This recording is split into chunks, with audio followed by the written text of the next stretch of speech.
특히 반도체 산업은 이 기술, 자본 집약적이에요. 첨단 기술력이 필요하기 때문에 이미 앞서 있는 기업들을 따라잡는다는 것이 아주 어렵습니다. 이 진입장벽이란 말 있잖아요. 사업체 사업 영역이야말로 기술력이 집약된 이 진입장벽이 가장 높은 사업 분야 아니겠습니까? 사람들이 일반적으로 장사, 사업 시작을 하게 되면 다들 진입장벽이 낮은 음식점 장사부터 시작하잖아요. 가장 진입장벽이 낮아요. 근데 이런 반도체는 정말 아주 대단한 세계적인 기술을 갖고 있어야만 반도체 사업을 할 수 있는 것 아닙니까?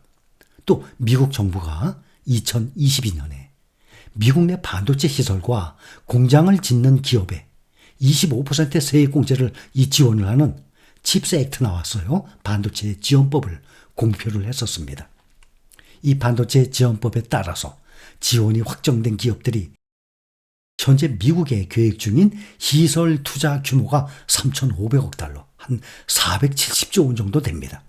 공장을 만들겠다는 시설 투자 규모가 어마어마한 규모 아닙니까? 470조. 그 대표적인 기업들이 삼성전자, 또 TSMC, 또 미국에 있는 인텔, 마이크론, 대표적으로 이런 7개 기업들이 해당이 됩니다. 모두 16개 이상의 공장을 신설해요. 그리고 10만 명에 이르는 일자리 창출 효과를 낼 전망입니다. 첨단 파운드리 생산 라인은 미국에 없어요. 현재 90%가 대만에 집중돼 있어요. 또 우리나라 삼성, 한국을 합치면 글로벌 공급량의 사실상 거의 100%에 해당돼요. 그런 공장을 미국에서 반도체 지원법을 만들어서 끌어들이겠다는 것입니다. 동아시아권에 치우쳐 있는 이 파운드리 생산 기지가 미국으로 이전한다면 미국 팹리스 기업들의 지배력이 더욱 커질 것입니다. 즉 팹리스 산업뿐만이 아니라 반도체에 투자하기 위해서는 미국 기업들에 대한 집중이 필수적입니다. 그래서 지금 우리가 어디에 투자하고 있죠? 미국에 투자하고 있는 것 아닙니까? 그것도 반도체, 미국에 있는 반도체에 투자하는 것입니다. 그래서 타이거 미국 AI 반도체 팹리스 ETF 새로 나오는 이 종목 이름은 반도체 설계에 완전히 패권을 갖고 있습니다. 미국의 팹리스 10종목을 선별해서 투자를 하게 됩니다. 자, 그러면 또 중요한 구성 종목을 한번 봅시다. 구성 종목 비중 가장 커요. 엔비디아. 요즘에는 반도체 관련 ETF의 이 상승률, 수익률을 보면 엔비디아가 몇 %로 구성되어 있냐, 그 종목에 엔비디아가 몇 %가 이 비중으로 들어가 있느냐, 거기에 따라서 수익률이 완전히 좌지우지될 정도로 아주 가장 중요한 엔비디아입니다. 또 엔비디아의 이 주가 상승, 위아래 등락이 전 세계의 주식시장을 좌지우지할 정도로 아주 중요한 역할을 하고 있습니다. 지금 우리가 투자 중인 종목들도 보면 타이거 필반나 있죠? 또 미국 코덱스 미국 반도체 있죠? 또 에이스 글로벌 반도체 탑4 있죠? 이런 종목들의 수익률을 보면 상승폭을 엔비디아를 몇 % 담았냐에 따라서 수익률이 왔다 갔다 합니다. 그런데 지금 타이거 미국 AI 반도체 팹리스 이 ETF의 엔비디아가 구성 종목 비중 1등이에요. 26%. 그 다음이 브로드컴. 필라델피아 반도체 종목들 중에서 상승폭이 아주 높아요. 엔비디아 빼고 TSMC와 브로드컴.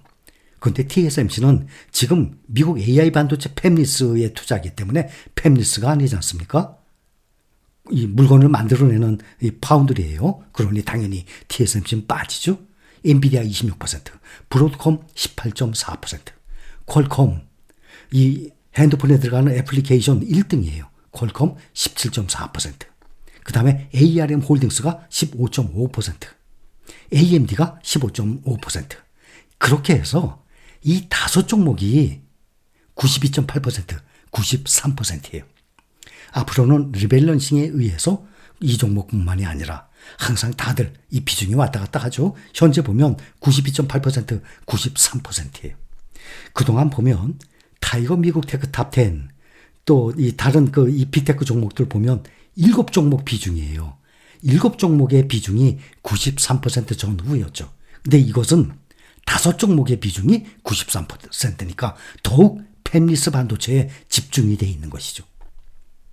그래서 엔비디아, 브로드컴, 퀄컴, AMD가 팹리스 기업의 대표적입니다.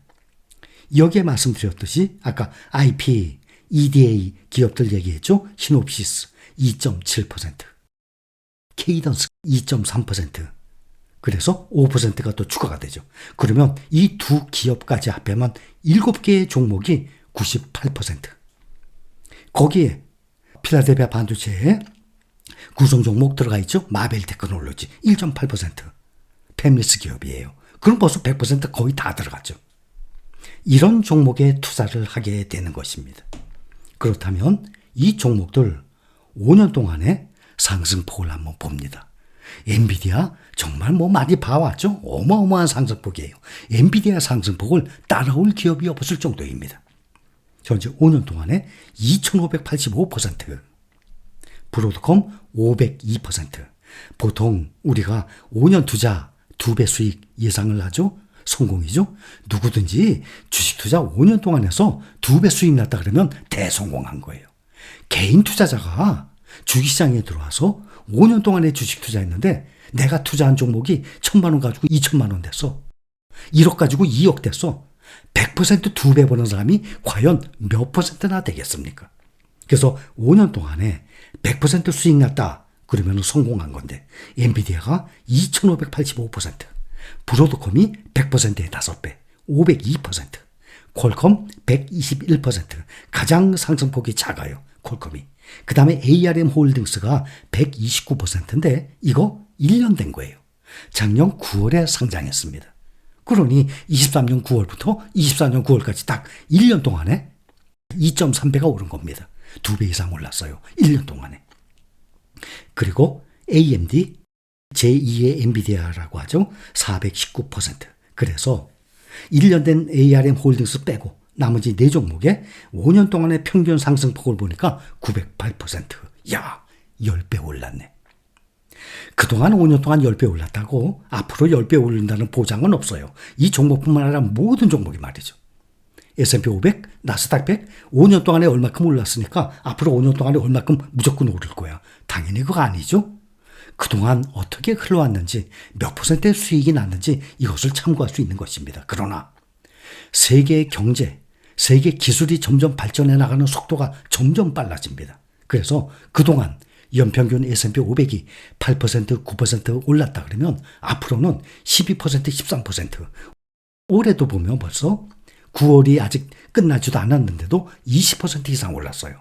그러니 상승폭은 앞으로 시간이 갈수록 기술이 점점 발전하는 단계가 빨라지듯이 수익률도 점점 높으리라 예상이 됩니다. 그래서 이 종목들이 새로 나오는 미국 AI 반도체 팹리스 여기에 거의 다예요.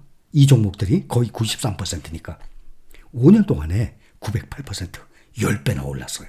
5년에 100%, 2배 상승이면 정말 개인 투자자가 대성공하는 건데 말이죠. 그래서 미국의 필라델피아 반도체 지수 여기 내 30개 종목에 투자하죠. 그동안 보면 그중에서 팹리스 기업들 5개의 종목에 집중 투자하는 새로운 ETF가 내일 새로 상장을 한다는 것을 여러분들께 말씀을 드립니다.